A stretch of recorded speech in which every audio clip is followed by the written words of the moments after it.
case you didn't get that cue. I was kind of trying to go back and forth, but I kept talking.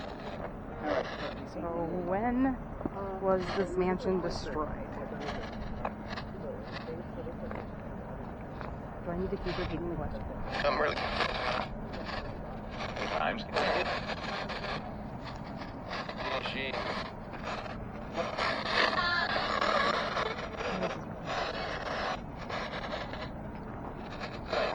Can you tell me when it was destroyed? Or what happened?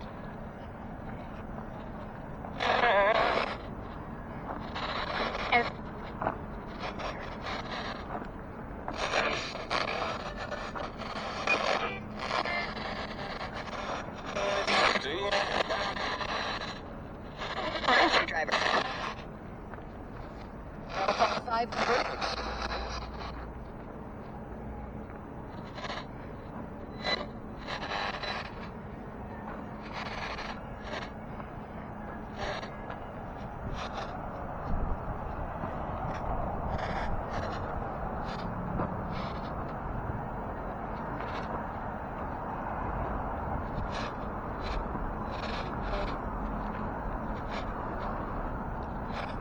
Okay, I didn't get the date that it was destroyed.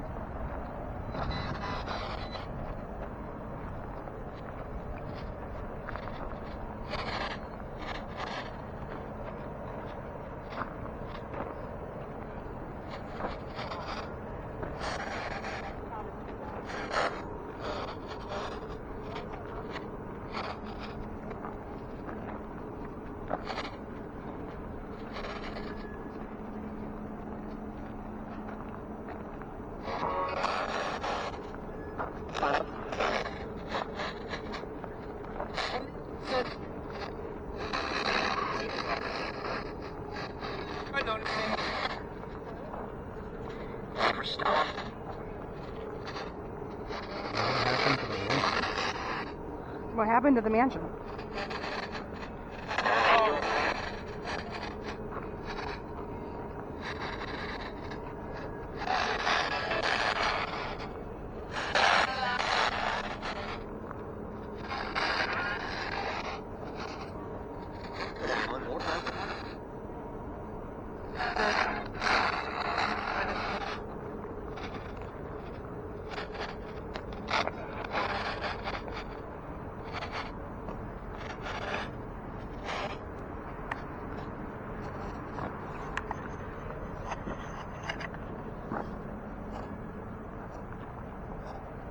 Okay, what happened?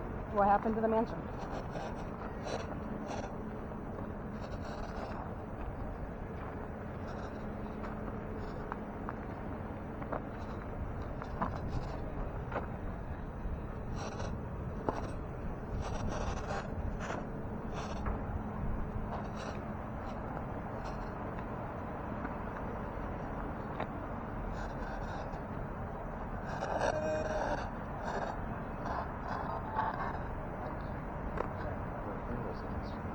What year was it destroyed?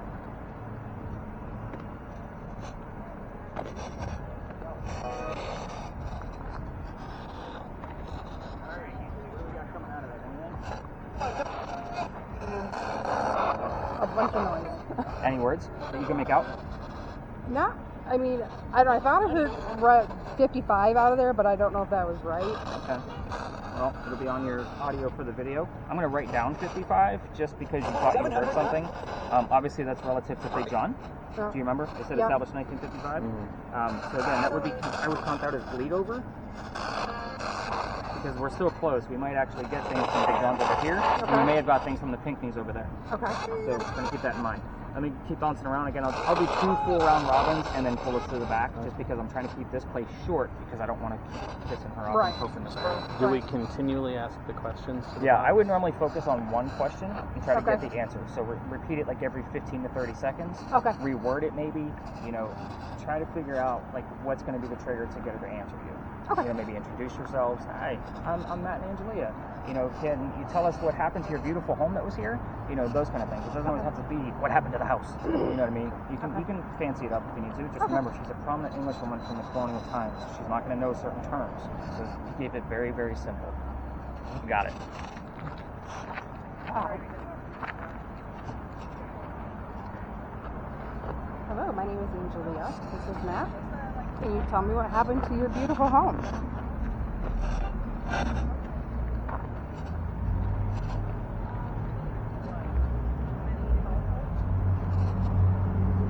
I'm sure your mansion was beautiful.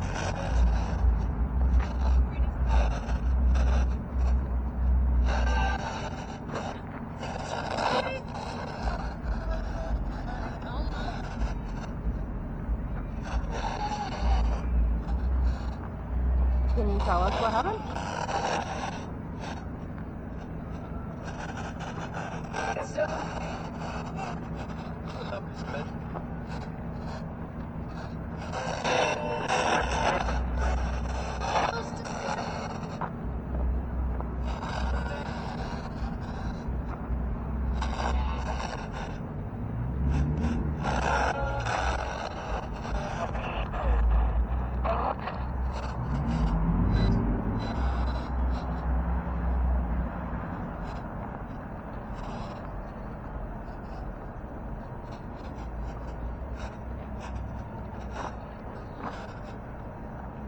I understand your gardens were back here. I bet you they were beautiful.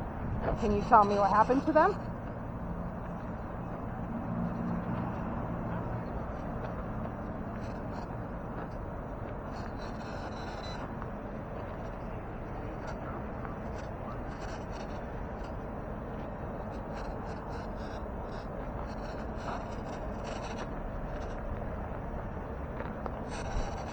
Can you tell me when it happened?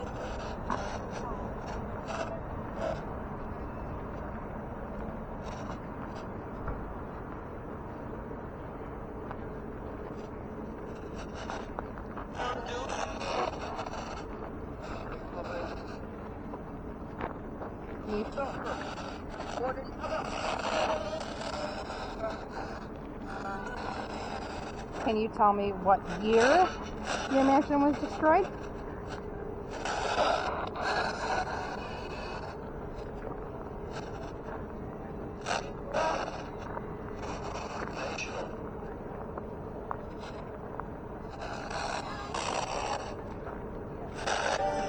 What year was it?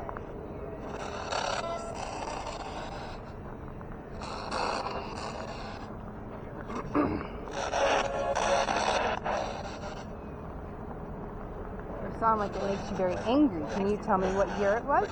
I'll get to it. All right. Ready? Let me see that word here.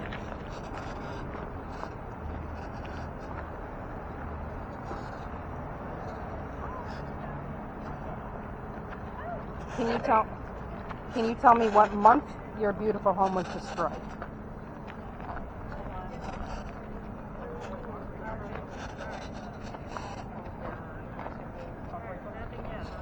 Miss Eliza, we would appreciate if you could share the month that your home was destroyed.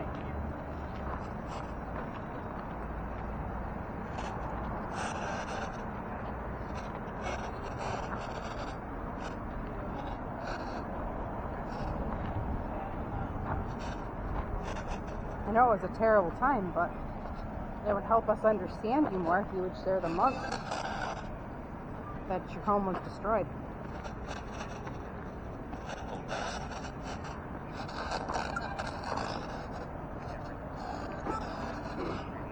How about the year? Can you tell us the year?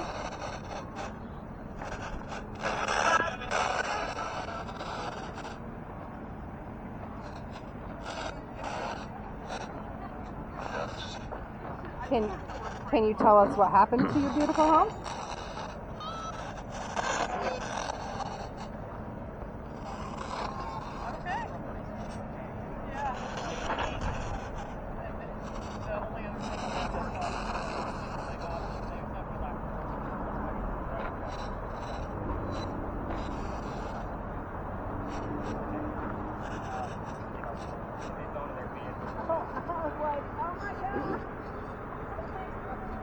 I know you must be angry that your beautiful home got destroyed. Can you tell me how it got destroyed?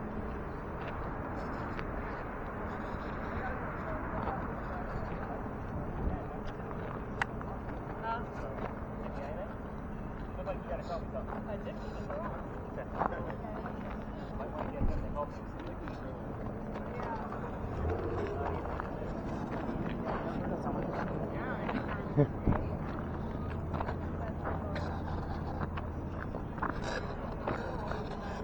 Can you tell me what happened to your beautiful gardens? Yeah, it was very random. It was like What happened to your home? What happened to your home? I haven't heard anything, have you?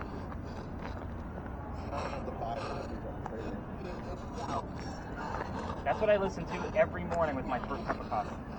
I get that one done out of the way because it takes the longest. I told you, that one's the hardest one to go through. It is. Every time I ask a question, it got really like booming. Like angry. See? Anything at all.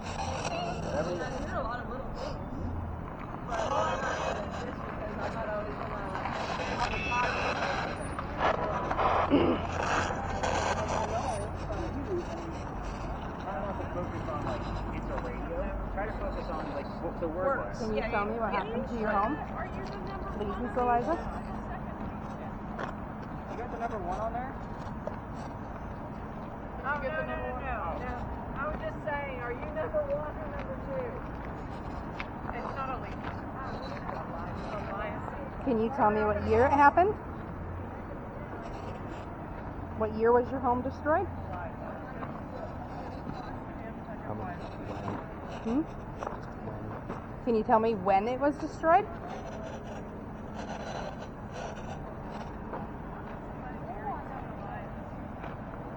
Can you boom? Sounded like boom boom.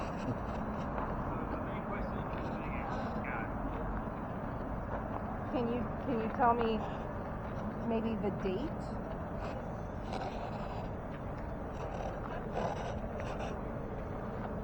Maybe the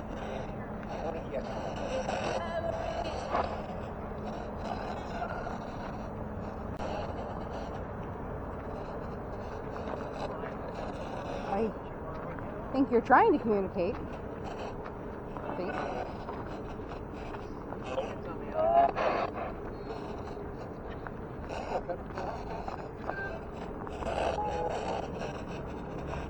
Can you tell me what happened to your house? What happened to your beautiful home?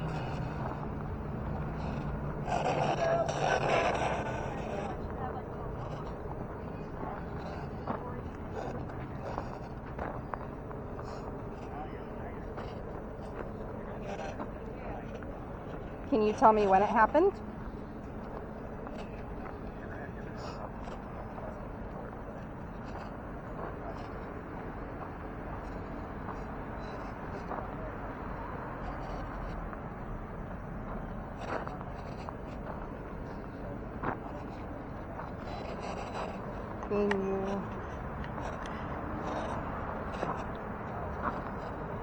Can you tell me when your home was destroyed?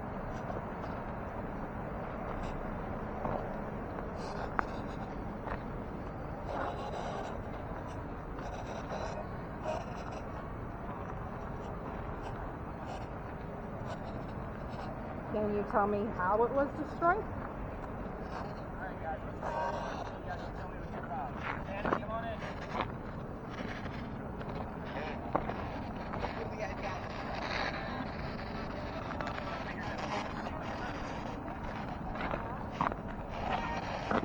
Anything? I don't think so. Well, the cool thing is you two are pretty close. Yeah. So you'll be able to hear it again on the audio of the camera. For those of you with cameras, if you want to give your hands a break, you can.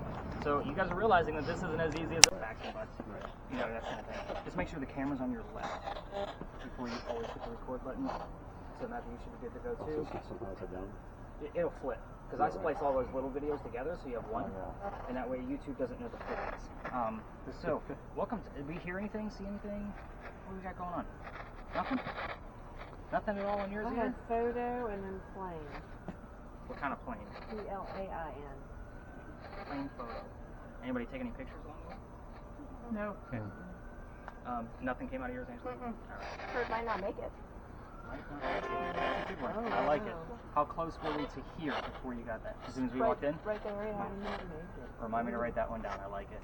Again, we're not going to use the REM pod in here. It's pretty much useless. But again, keep in mind all the lamp posts.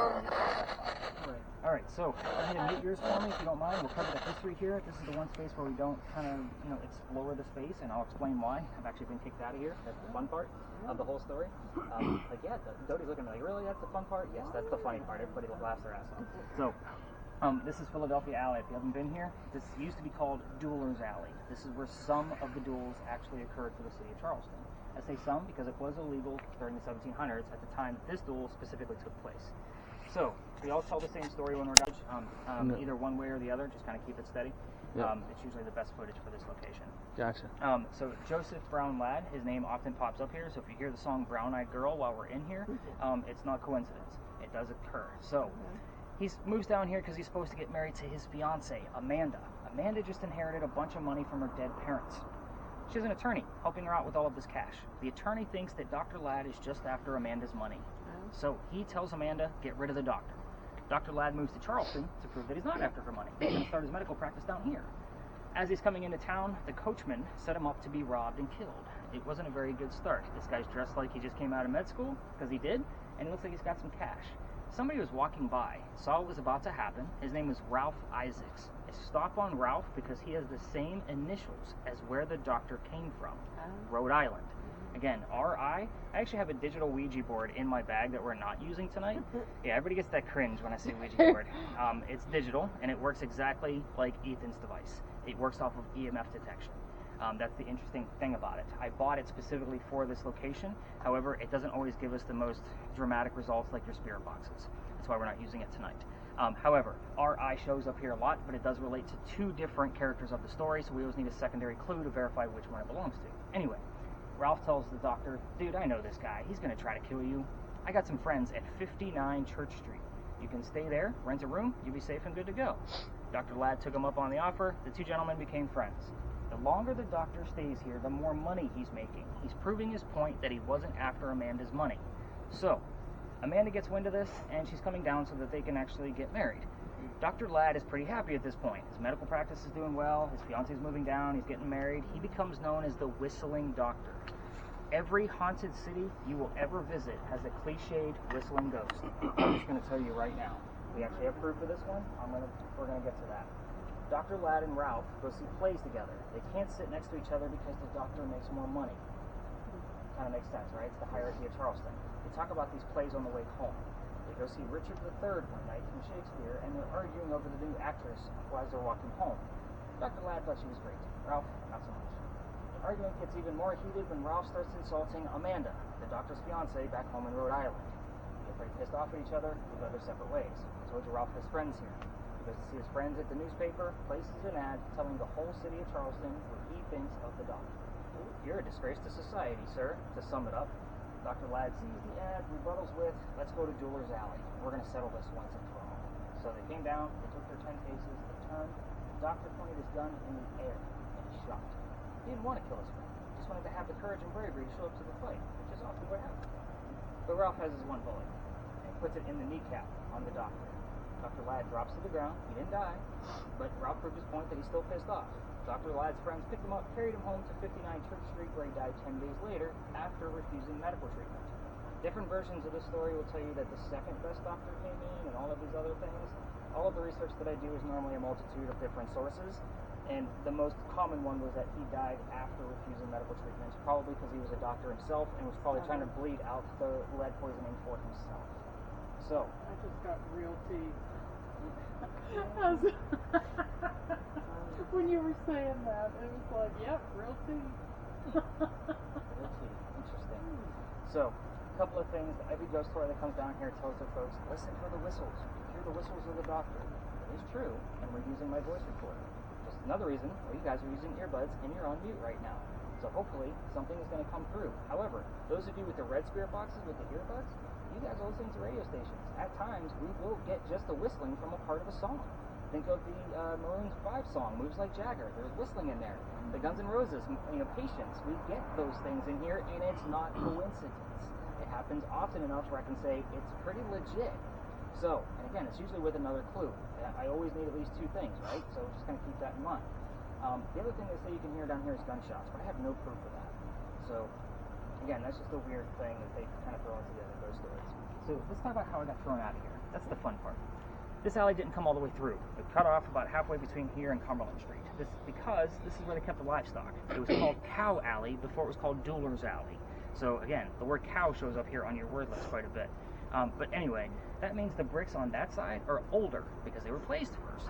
Those ones didn't even exist yet. This side, those bricks are sun-dried bricks from slave children. And there's a full handprint. We did see that, the handmark. There's a full handprint from a slave child at the end of this. However, every group that I used to take all the way through here wanted to try to get a reading from that handprint. There's also fingerprint swipes off to the left in case I didn't show you that. There's more. But keep in mind, I treat that brick the same way I do a grave. That kid's not staring at that brick in the afterlife. That's the last place he's going to be. Right. However, November 26th, 2020, my entire group of 10 is huddled around one brick waiting for something to happen. So I'm trying to shoo them along because I know nothing is going to happen. Not to mention it's outside the kitchen window of the beautiful mansion at the end of the alley. Right. I didn't fully know my bounds yet because I was still kind of new at this.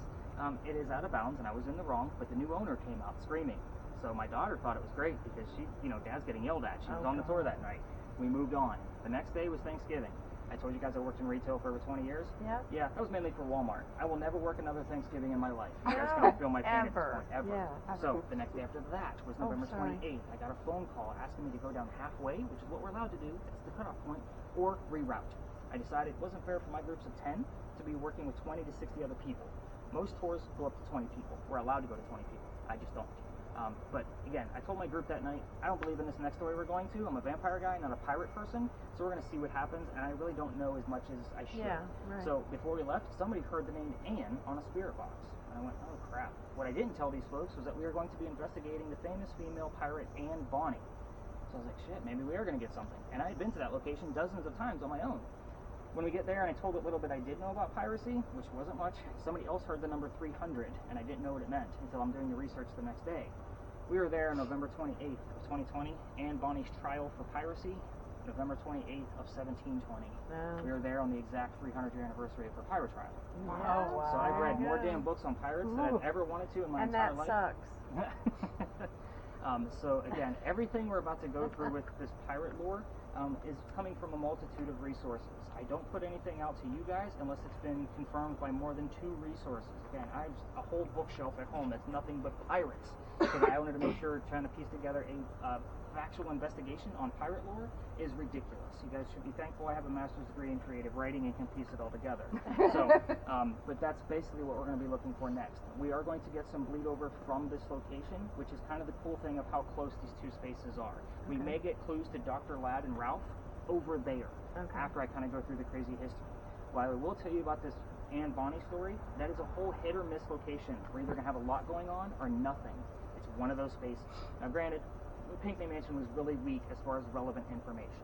Again, I'm not going to play anything up, but you guys struggled with it. That's okay. You've never done this before. So hopefully with the next location, we're going to be getting some crazy stuff. We will be able to spread out like what we did, but we're going to be going next to the Powder Magazine. The space after that, before we leave the space, this one, is a space I've only been going to for the past 2.5 months. So every November, I kind of take one location out and add a new one or 2. So again, this is going to be our new space. I don't know everything about that location. I'll give you what I do know, but it is a great creepy story in the night world. Okay. So again, it's one of those pieces where I was kind of glad it found me. It wasn't me seeking it out. It actually found me, and I'm like, I got to add this. This is too good. So let's go talk about crazy pirates, unless you have any other questions about duels, because I've had to read some dueling things too. And I'm not a gun person, but I know the revolver pretty well. What does it say? Follow. Oh, you're going to follow me? You, yeah. All right, let's head this way. Continue if you need to. The Dueler's Alley, but there is the oldest church in the city right here, and the graveyard. So here's the funny thing. That's a great point. The reason why I forgot to tell you. So the gate I was just standing in front of, remember that the alley didn't come all the way through. In the event there was a loser to the duel, this was a shortcut to get to St. Philip's Cemetery. They just flew it in. No, they walked through. There's a courtyard right there, but the gate to the cemetery wasn't there. So they would just go through, and otherwise they'd have to go all the way down to Queen Street and kind of go around. By the way, if you're also going to try the whistling thing without me and go all the way through here, just keep in mind every local knows the story. So anybody walking up and down Cumberland or Queen is going to throw a whistle. I do it every night because I park above the garage over here. So you just do it to mess with people. I do it every night. And if my daughter's on the tour, we race to see who's going to throw it first.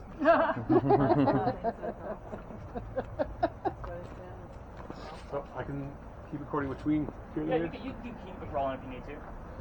Yeah, let's see if we can get anything from here to there. Here's a big Not box far. room. You tell me what Oh, I got hippity hop. Hippity hop. Hip Because he it. got shot in the leg. It's hip it hop. Hip it. Hip it up. Hip it hop.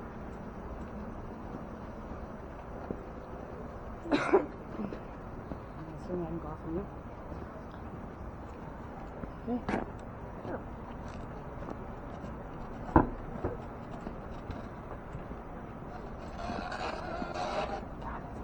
Somewhere. It's so loud. Yeah. We can turn it down a little bit. Can we turn it down? Yeah, Yeah. that'd be great. Yeah, certain spaces it can be really loud.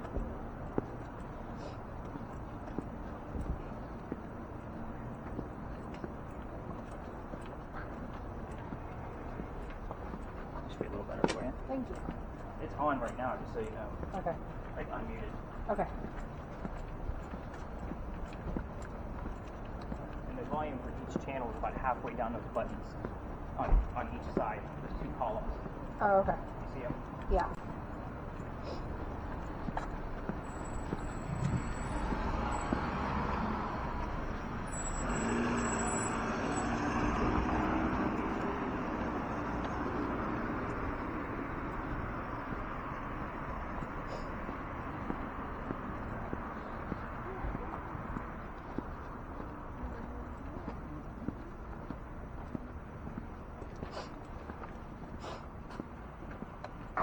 Oh, looking for trouble.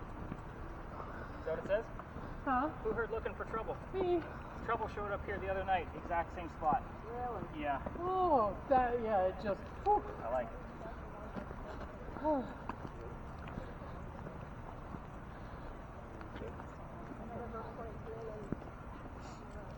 And it's just like, little chills. Looking for trouble constantly. Well, we're talking about a pirate. So we're going to get this set the bag down because this one's a little bit more animated. There's a lot going on with this one.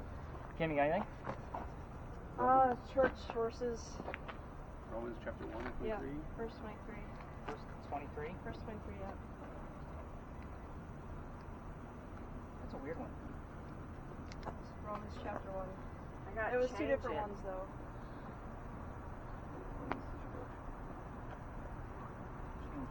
Yeah, I'm not changing it. Don't change it then. So we are talking about pirates here, so we don't have to tiptoe around like what we did with the prominent English family. So when, yeah, exactly. We want to almost like provoke a little bit. So we want to kind of get these answers. We're going to be discussing the powder magazine. This is the little tiny building over there with the crosses on it. Those are not crosses. Those are earthquake bolts. We talked about the big earthquake earlier today.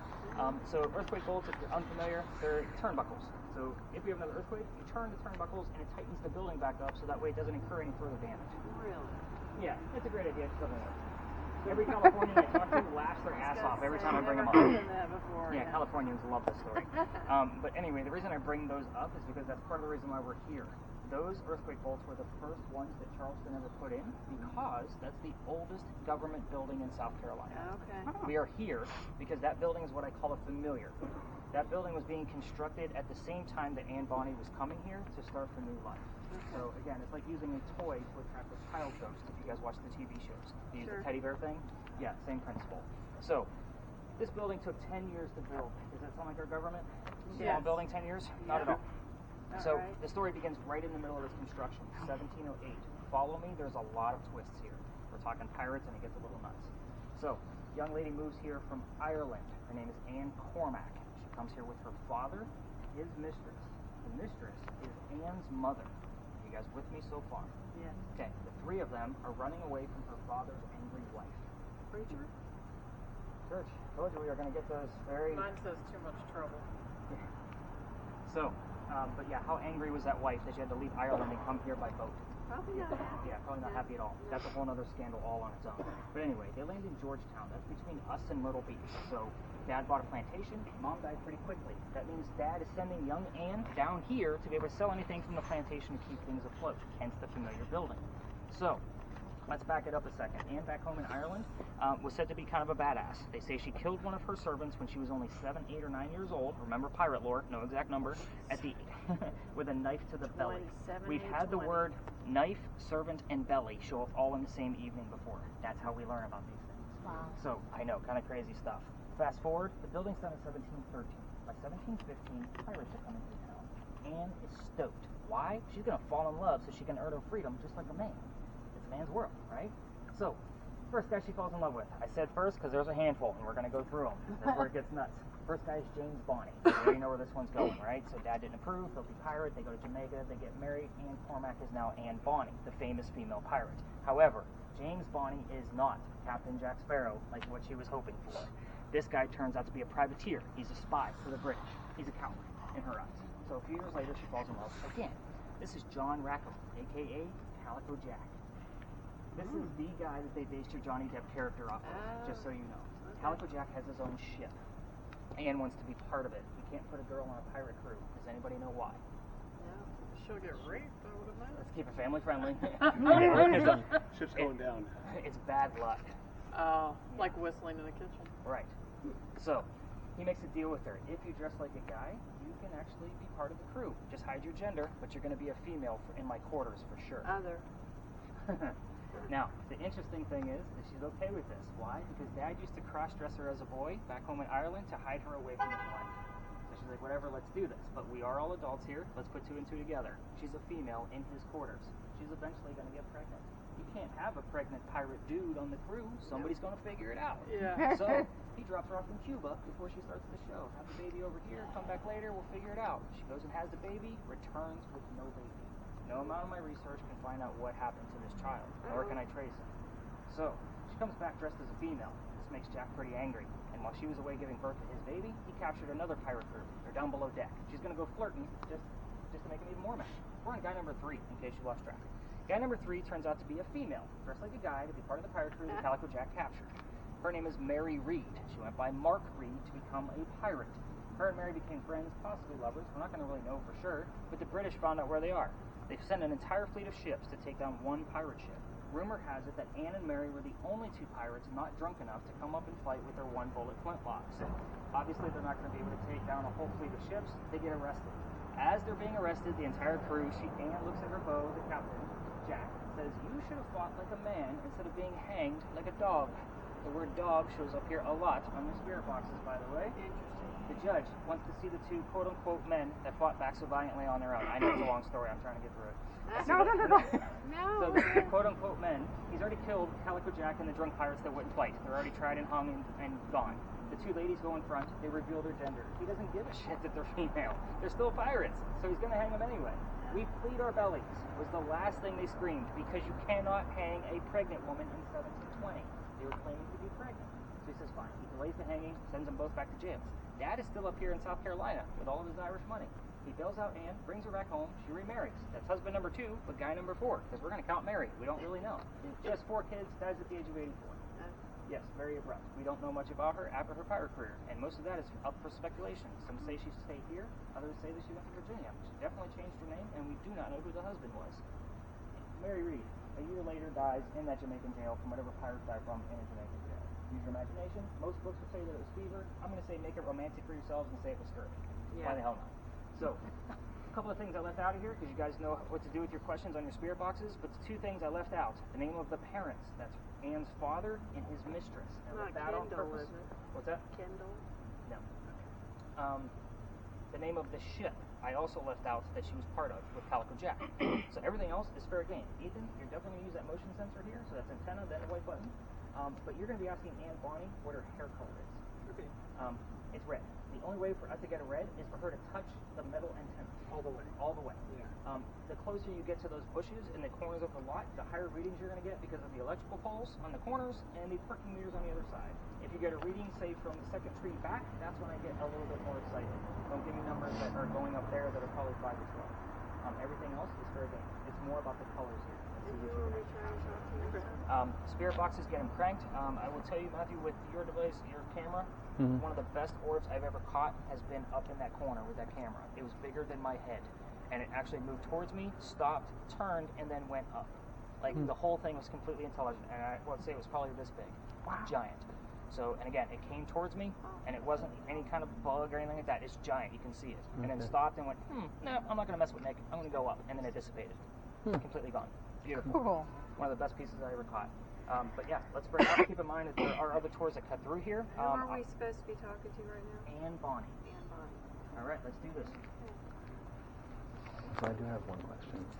Every time I move it over here, as I move the camera, So is that just we actually went to the LEDs because the bulbs that they originally want you to use with this create like 8 of those. So I went to the LEDs, and it's always going to give you that one little, looks like a half crescent moon. Yep.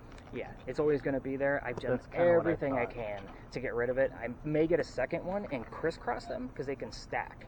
So I may go Okay. like this, so that way it puts the light out this way. And that way it still illuminates everything, but we get rid of that crosshair. Gotcha. So let me know if you need to turn that volume, or you know where the volume is. Just hit that volume up once or twice. This, right? No, No. on the front. Oh, So your where is volumes it? are here. They're in columns. Oh, yep, right there. Okay. So volume up, and then it should be volume up. Okay. But yeah, looks like you're at a good volume now. Yep. So you might be getting perfect. All right. Thank you. You're welcome.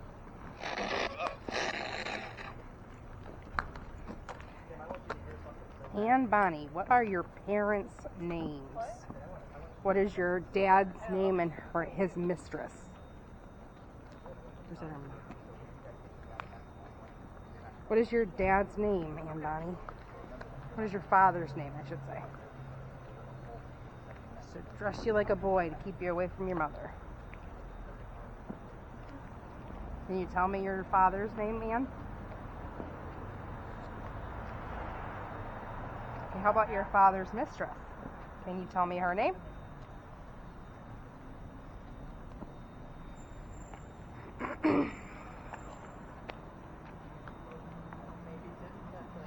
Father's name, Ann.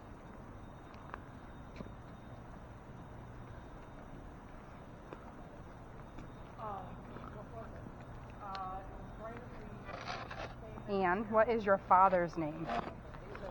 Not gonna make it a thing? Yeah. What is your father's mistress's name?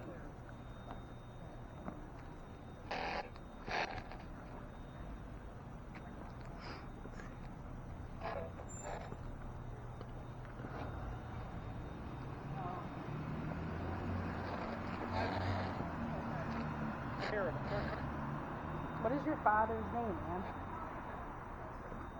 Can you tell me your father's name?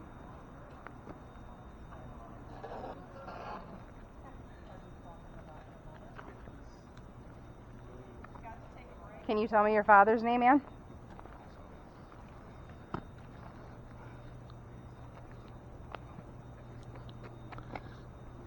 Ann, can you tell me your father's name?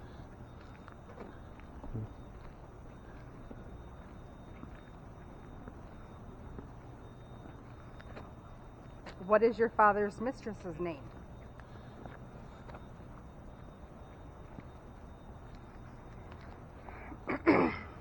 What was the boat name of Calico Jack's crew? What boat did you sail on? Gotta be proud being a pirate. Tell me what boat you were on.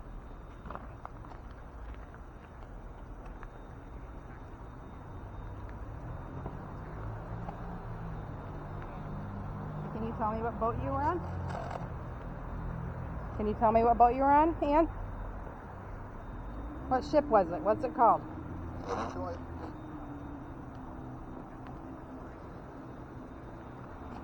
What was your ship called, Ann?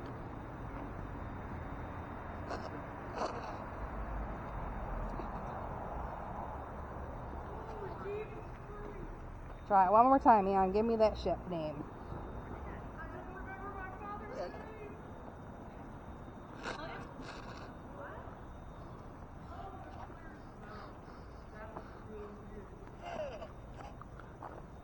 Okay, can you tell me your father's name? What's your father's name, Ann?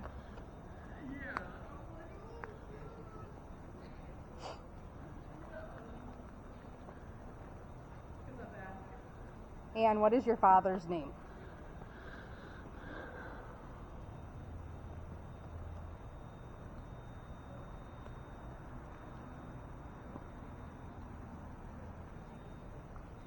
And what is your father's name?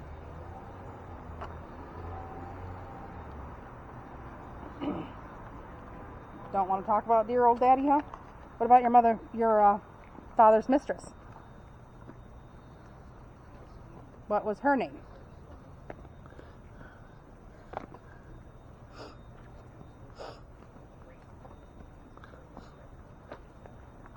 Come on, man. Tell me about your pirate days.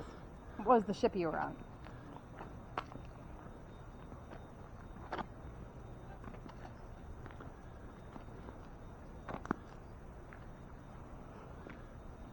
Now, you gotta remember this, Ann. What was your ship?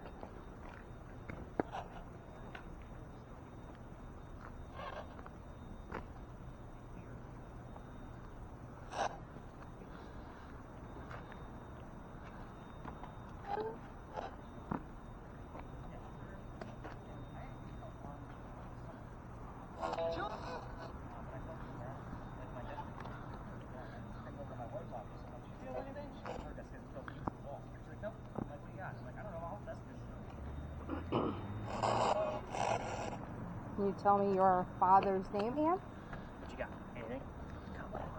I mean, just heard Josie. What was it? Josie from the Yeah, song. it's a song, Josie. I mean, does it matter? We got a stray cat in the yard right now? It's a stretch, but I mean, we had Dr. Joseph Brown Lad. It's a big, big stretch. Yeah. Stray cat matter at all? Not that one. There's another one. He's more blonde in color. I named him Jack because he likes to sit on the numbers that are relevant to the Anne Bonny story. Like when not like just in the States, but like on the numbers. Like it was so fun one night. We actually were asking questions like, "Hey, tell us what month Mary Read died," and he would actually go to the exact number and sit on it. It was so cool. I think we had 3 solid answers out of that night. This is a weird space. All or nothing. How's your word list up? I got Alice. Anybody? No. No. Let me take a look at that stuff. See what you got.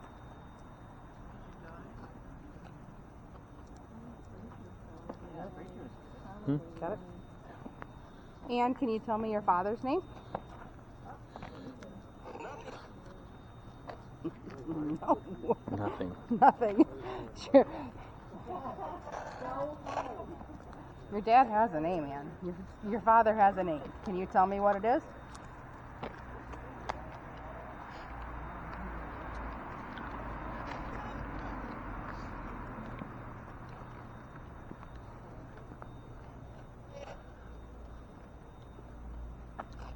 Can you tell me what your father's name is, Ann?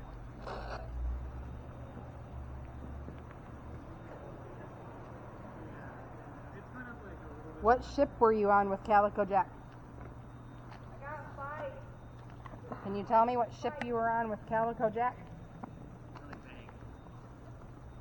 Shannon, you got anything else? Bring her back to this wall for me. You dressed like a man to go on the ship and you won't even tell me the name? I like how you're getting angry over there. Give me the name! You can't handle this truth.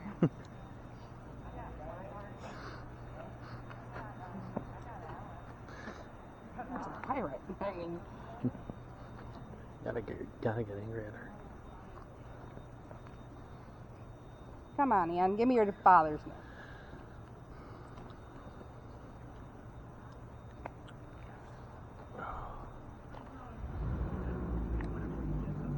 Good. Yeah. Can you give me your father's name, Ann? Pretty sure that was another no. Can you give me your father's mistress's name?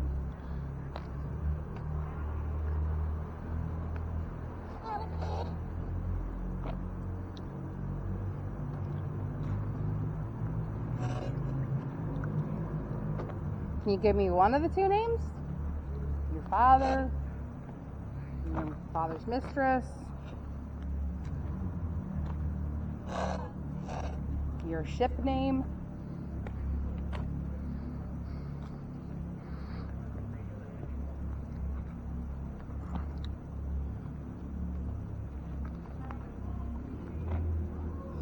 And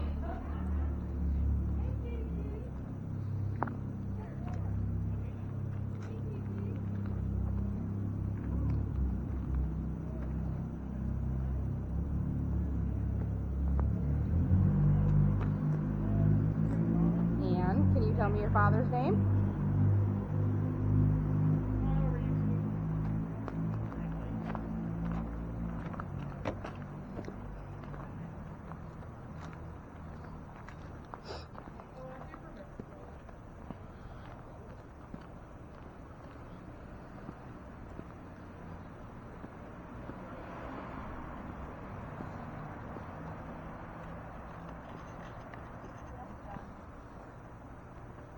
She's pretty. You are pretty. You are pretty. You and Fight? Yeah. Sounds like the Joseph Brown lab story, doesn't it? Really stuff going on. Yeah. So the only two things, did you guys get anything on your little lap? Well, every time I asked a question, it would say no. Well, that kind of goes along with kind of what you heard, isn't it? Got a limb, too. We did get the name of Anne Bonny's mother. So Shannon heard the name Mary. That is correct. Okay. And then when she asked about the father's name, she heard the exact phrase, "I don't remember my father's name." I heard you. Oh, wow. Yeah. Yeah. So Yeah, again, it was really freaky. now, these are not coincidences, guys. Like, Right. again, and with no EMF detection or motion readings coming out of Ethan, which I expect motion out of this location, kind of shows me she doesn't want to be bothered tonight. And I don't know if it's because it's a random Wednesday. I don't know what the reason might be. Yeah. So let's keep that in mind. Let's go through the quick answers of the questions, and then we will move on to the next space. But I will tell you also, part of the reason why I still keep coming here. One of the few pictures of Anne Bonny that you can find with her with a shirt on. The reason why is because she used to bare her breast to show men that they were just killed by a woman. I told you, I she love was a it. badass, right? That's So- why she was talking to me. Her father's name was William Cormack. The mother was Mary Brennan. The mother was actually a servant to the Cormack family. The wife, his actual wife, used to get sick and they had a secondary home. He'd always send her over there for quarantine while he had his little affair with the servant. This is Mary Brennan, which is where typical. not everybody has a second home. Everybody wants to see Arnold what they Schwarzenegger. based Johnny Depp off of. So this is Calico Jack. Oh, absolutely. This guy, that he wore. So they came from British captains that he killed. His father was a tailor, so textiles were very important to him. Okay. Calico Jack, fancy jacket.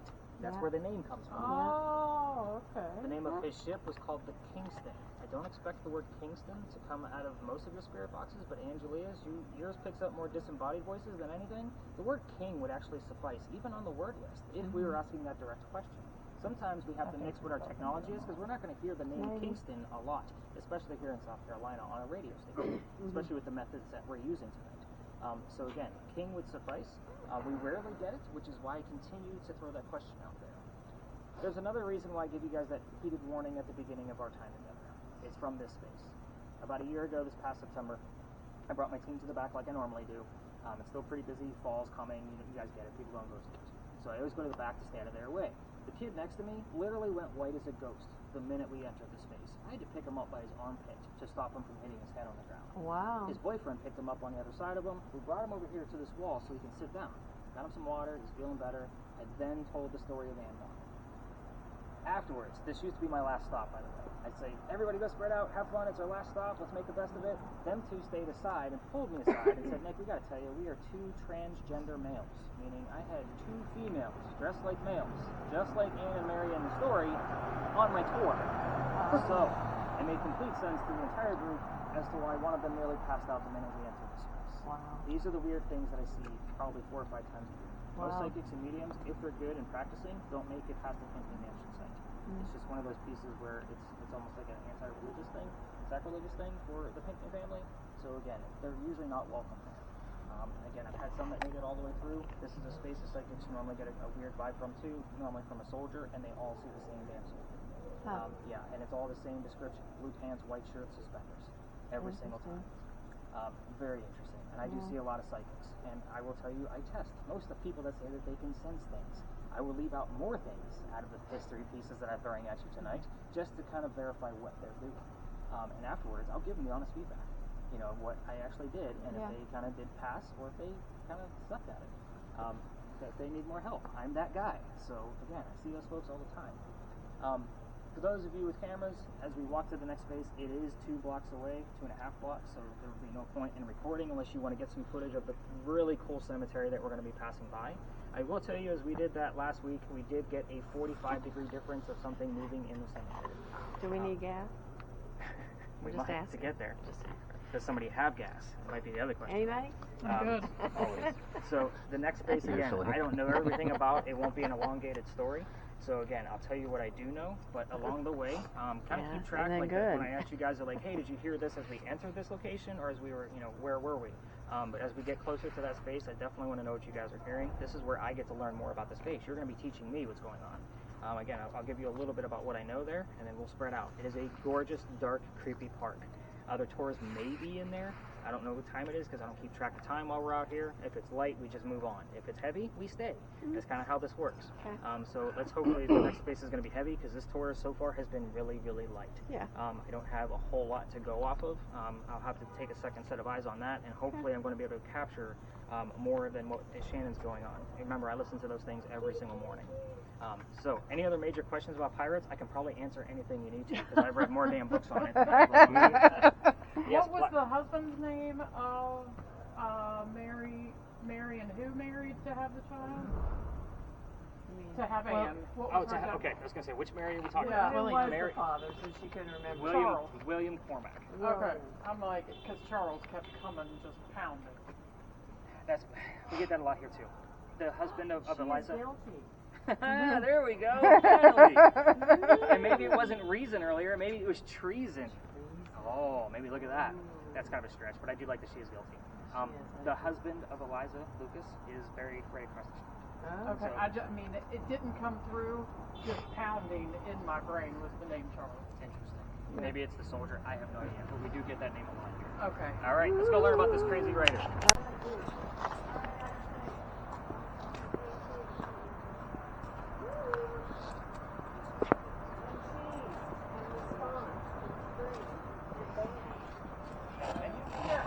And went. And alone.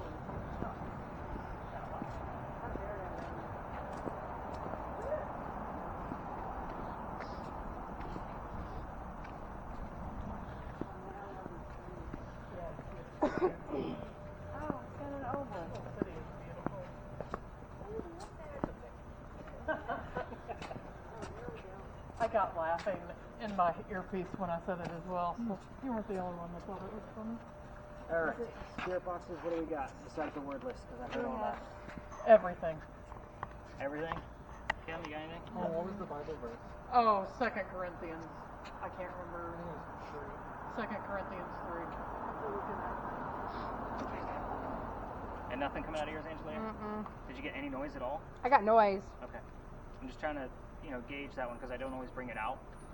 And again, with this location, it's kind of, we'll see what happens with it. Yeah, it's nothing that I can like pick anything out of. It's just like a burst of noise and then stops.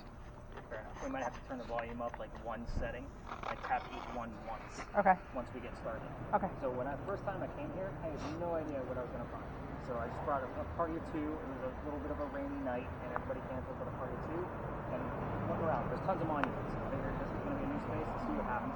Everything we got was relative to this man right here. We heard the exact year of his birth, 1828, and we also have the name Henry and the name Tim here. The gentleman behind me is Henry Timrod. So, and he was born in 1828. I knew I had heard of Henry Timrod in the past, but I didn't know the full story, so I had to do a little bit of research to verify everything else. So, this gentleman, short story on him, was very sick through most of his life. He was actually, being born in 1828, you can see he was probably part of the Civil War. Yes, he was. He wanted to fight for the Confederacy because he was born in Charleston. And when he got to the battlefield, his friends realized he was too sick to fight. So they sent him home, and they said, why don't you go home and be the voice of the war? They knew he was a writer and a poet. So that's exactly what he did. Came home, started writing, and next thing you know, he's the laureate of the Confederacy. So that was his title. Years after that, he has a son. His son is very tragic. So you're going to find out what his name was, what his birthday is, and how old he was when he passed away. Very tragic thing for Mr. Timrod. Years after that, his collegiate friend calls him up and says, I have a cottage out here in Columbia. Why don't you come out here, finish writing on your location that you're working on, and you can have some peace and quiet and kind of get away from everything. Took him up on the offer, he goes out there, and that's where he writes his last words. His last words were, beholder of brief mortality, person of short life. And then he coughed, and it landed on the page in the form of a blood splatter. They call this the blood book. The interesting thing about the blood splatter is that it looks like a man writing over his face. I'm going to show you the blood book, the page. However, they only show this book, the real book, at the Charleston Library Society one day a year on Halloween. And you have to be a member to go in and real life. So, hopefully I'll become a member one day and go in and see it for myself. But, the blood book. So, as you can see, there's a blood splatter at the bottom. Oh, wow. And it's the last line of beholder of brief mortality. Wow, that's crazy. So kind of an ironic thing that he writes person of short life, and then he basically dies right on the page. So we can also find out the name of his wife when we're asking questions here. We've had EMF in this location of well over 100, several nights, which are usually in the grassy knolls. So you'll have to kind of hit all the grassy spots and kind of see what's going on with them. It's different every single time we get it. It's not every night, but let's see if we can find it. The REM pod, the motion sensor is also good here, so you can use it in this location as well. What I'm also going to do before we leave and spread out is I'm going to read a small stanza from one of his poems to stir things up. This is an introverted writer. He's very short and he's very timid. It's going to take us a few minutes to get him to come out and say hello. So by me reading this stanza, kind of stirs things up a little bit. I have a question before you leave. Anything related to the last year, 98 and political? Nothing political. 98 no. We know not in the temple of the fates, God has inscribed her doom, and all untroubled in her faith, she waits the triumph of the tomb. She's written in 1862, right in the middle of the Civil War, Battle of Charleston. Basically waiting to see if Charleston, the end of the war, is going to be the triumph or the tomb of Charleston. Henry Timrod. And so, again, have some fun in this location. We're going to spread out. Other tours do come through here, so they're going to be staring at you guys funny as we're exploring with headphones and weird beeping noises. So, again, have some fun. We'll spread out. And, oh, again, do you guys know what an SLS camera is? That's the stick figure camera from your TV shows? Yeah. So, a few weeks ago, actually back in December early, one of my guests brought their new SLS camera. It's giant, which is why I don't have it. Actually, we switched to some technology to see if we can use it in a much smaller format. We had a full 8-minute interaction of a person standing next to here, and when I say interaction, Henry, is it okay if I read a stanza from Charleston? Raise your right hand. Went up, went down. Had several interactions. I moved around the space to make sure it was legit. The reason why it was only 8 minutes long is because the only female of that team went over and put her hand out and asked Henry to shake her hand. You have to remember the times that he came from. It would have been disrespectful for a woman to offer her hand to be shaken. Well, the term might be. Shook it. We'll take it with that. I'm sure you guys picked up on the fact that I'm investigating these spaces. I'm very cognizant of the time frames that these people came from. The prominent English woman, the kick-ass pirate. Now we have this introverted writer that's not going to shake the hand of a female. So again, think about where you're at. I'm sorry? How would you meet a lady, or how would you introduce yourself at that time? So for me, like personally, as a writer, I find something relative that I can, relate to whoever I'm talking to. And again, it's about teaching these folks how to use the boxes that are in their hand and not using the word device or thermal imaging camera. They don't know what the hell that shit is. It's the box with the blue lights is what we want to get you to touch the metal stick. My question is, she puts in her hand to try and meet him, or to take her hand? Back in that time, How we would a wanted to meet gentleman a woman. Bow to her? Well, the gentleman would do the proposition. He would go to her. Right. Oh, she would just She stand would and never. wait A woman to be- would never go up to a man and She'd offer her hand to So go. she would meet him by him interested in He would have himself to to Yeah, her, and or sticking out not, your or not hand at is all. like a Right. show of equality, and they were definitely not equal. I mean, we're talking 1800s, 1828 to. Oh, by the way, also find out how old Henry was when he died. It's a pretty young age. So again, all of these numbers and things that come up here. The wife's name is actually very specific, as Is it is the Deborah? son's. No. The son's name is also very specific, so don't think of like your Charleses and Williams and that kind of thing. It's very specific. It's kind of a nickname almost. All right, let's spread out. Let's have some fun. Get some truly light and turn this up. Need some help? No, if I see it in the light, I'll be all right. Use the lamppost. That's what I do there. I know, sure, imagine. Let me know, Matthew, if your light starts flickering. With this location, the LEDs at the top start to die a little bit. We've tested it several times, and again, without this being timed, I never know if it's just dying. But normally we can just plug it in instead of the camera being plugged in, and it's usually good to go. So you'll notice a little flicker on your screen. Oh, on the screen. Okay. So you guys have actually been pretty quiet tonight. So thoughts, comments, questions? No, I've had a blast. Well, it's not that I was fishing for compliments. I'm always like, I want to make sure like you've been engaged with the stories, obviously. Yeah. But again, with this not giving us much tonight, that's where my disappointment comes in, because I want you to have an experience. Like, that's my whole point. It's been interesting trying to weed it out. And you gave the I just heard the word heaven. Yes, I did too. You gave the two ADHD people the and we're like, Nice. But that one, like, I don't know if I just got the vibe from you, like this was something like you guys were really into or you tried before. Really into it. So that's why I kind of gave you a little bit more of an advanced spirit Yeah. box. So again, not an easy task. No. And again, being the videographer is not always the most exciting job. That's why I kind of give the open air one. So when I've done, I don't know how many of these tours, hundreds of them, and I kind of get a feel for like where the personality fits for which type of device that's going to be handed out. So with the camera, one of the first things that we got from that when I first got it, I've only had it like maybe 7 or 8 months. We were at the Powder Magazine, I'm wrapping things up, and we had a really late night just like this, and everybody's kind of a little bit disappointed. And the person hands it back to me to pack it up, Pirate, plain as day. Cool thing is, it was next to the thermal imaging camera, and we had the audio from it. We all heard it in real time, but we were praying that the dude remembered that he was still recording. But you can't make those things up when it's not part of a sentence and it's just the word pirate. Like, it's very clear. It's not Pittsburgh Pirates won the game. You know what I mean? It didn't feel like it was part of a sentence. You know, somebody who studies English as much as I do, I look at phonetics and all of those lexicon and those kind of pieces. Pirate, like, I'm like, that's just somebody telling me that they're here. Yep. So we hung out for a little while longer, trying to get some answers. We didn't get anything else. Yeah. So, but yeah, that's why I love that device. It's cool. It's just really hard to try and to pinpoint where it's. What's funny is because spirit boxes, I realize, are like everybody's big struggle. So I actually started a spirit box boot camp on Wednesday starting in March. So it's a tour just like this, nothing but spirit boxes. And it's actually going to level up. So it's not going to be the slow method the whole time. It'll speed up as we move along. So eventually by this space, we're doing the Estes method with the fastest speed.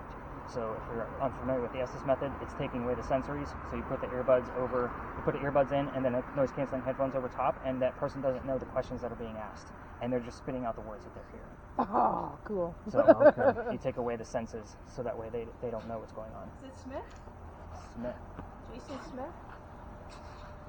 No, but it's not relevant. That's And then I asked, I heard a yes. Of course you did. Everybody gets and maybe 20? 20, I Jason, heard 20. and Smith. Again, there's other. Smith like twice. I've had other clues come up relevant to other monuments. Ready to start walking? Sure. Sure. Yeah. What are we supposed to be asking? What are we supposed to be asking? On that region, it almost spelled that woman's full name out. Her name was Marguerite. Oh, like, It was pretty how specific. old he was when he died. Okay. His kid's name. His kid's name, his wife's name. Fair. Okay. I heard Smith twice. I heard Jason Smith. I heard something. I don't know what that was.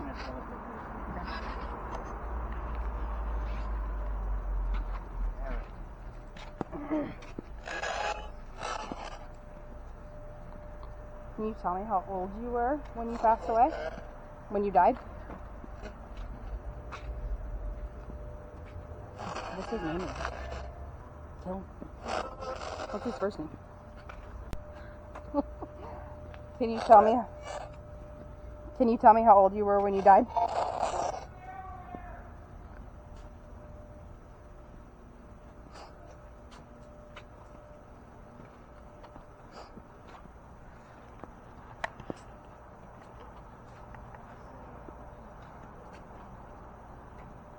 What year did you die? Can you tell me what year you died?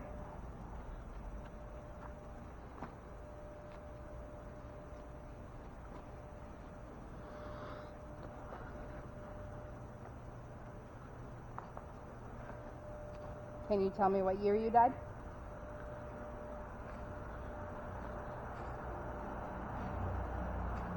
What was your son's name?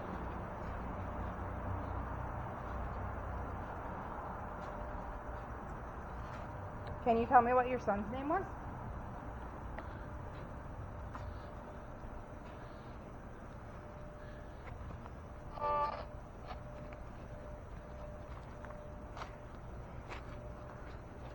Or maybe it would be still is. What is your son's name? Maybe he's still with you. Can you tell me what your son's name is?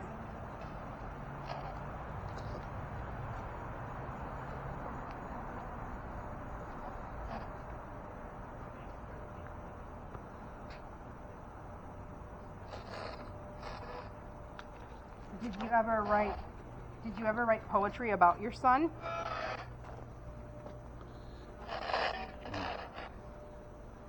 Stay away from these kind of questions. Can you tell me your son's name?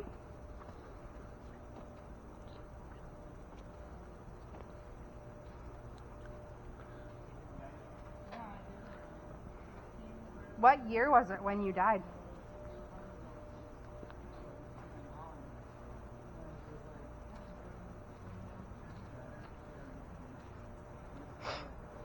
What year was it when you died?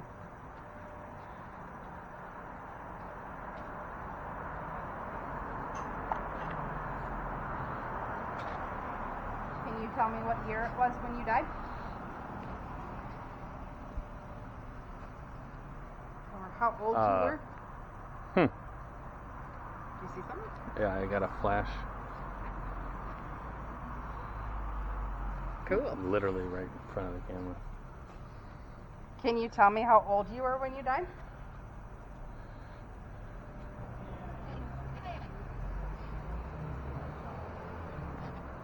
Can you tell me how old you were when you died?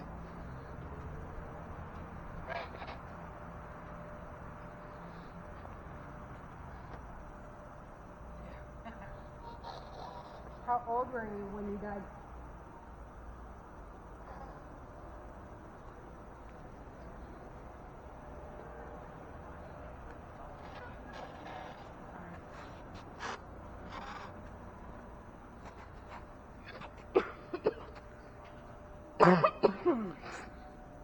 How old were you when you died?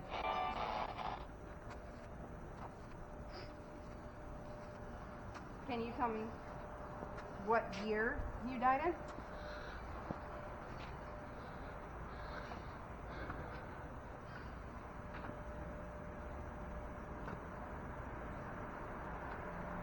What year did you die in?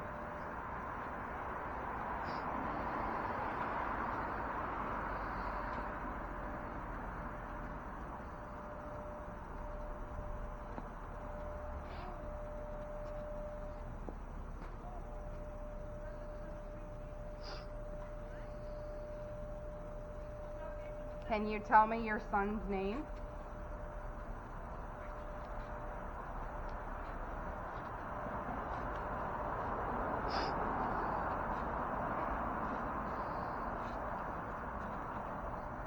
Can you tell me your son's name?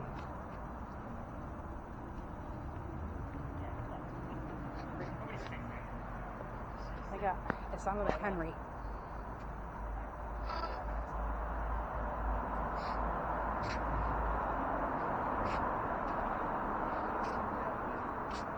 Can you tell me your son's name?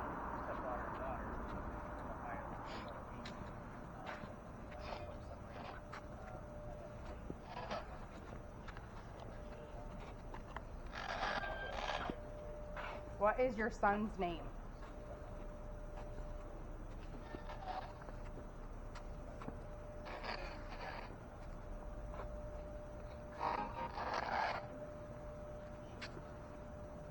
Can you tell me what your son's name is?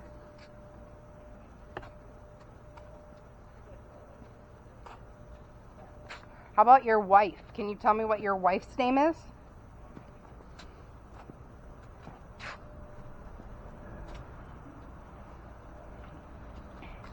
What is your wife's name?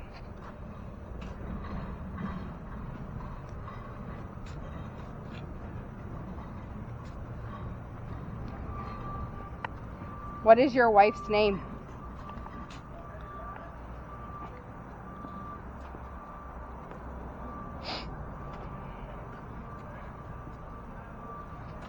Can you tell me what your wife's name is, please?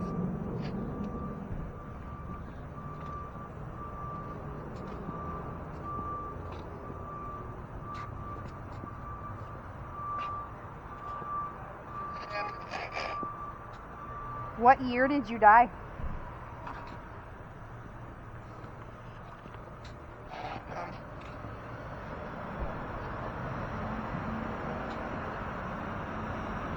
What year did you die?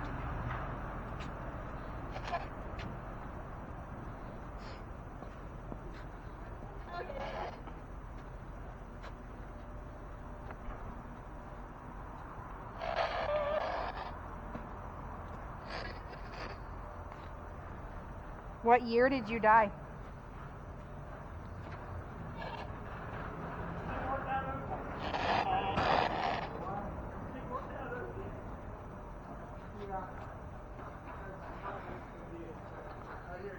What year did you die?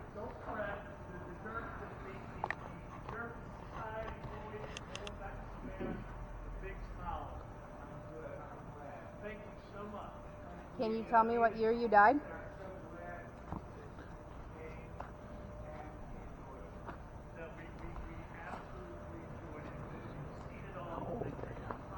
Can you tell me how old you were when you died?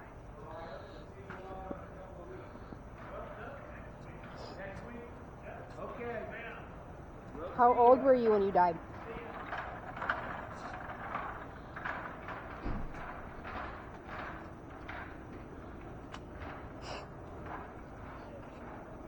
Okay. How old were you when you died?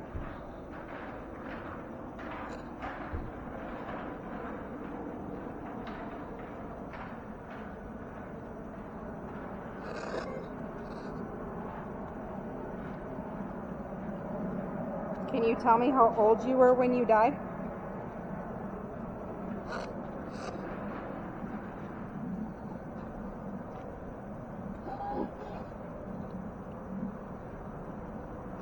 How old were you when you died?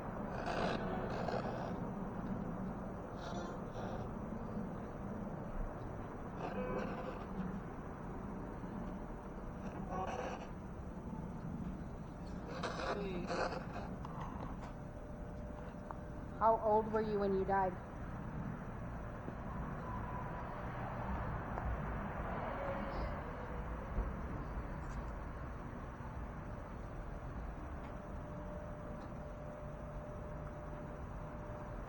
How old were you when you died?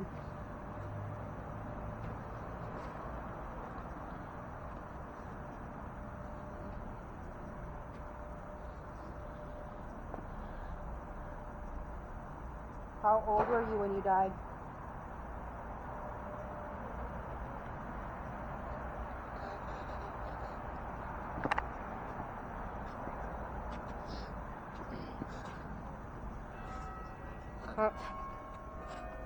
How old were you when you died?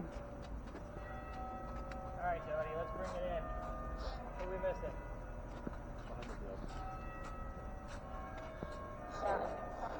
Where's Shannon?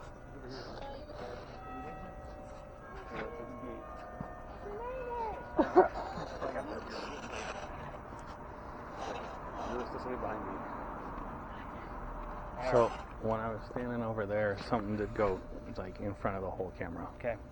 I debunk a lot of insects, just so you know. Yeah. If it came from outside the camera, super small, and left the camera, the frame, then it's 99% an insect. I usually look for things that kind of show up in frame or dissipate in frame.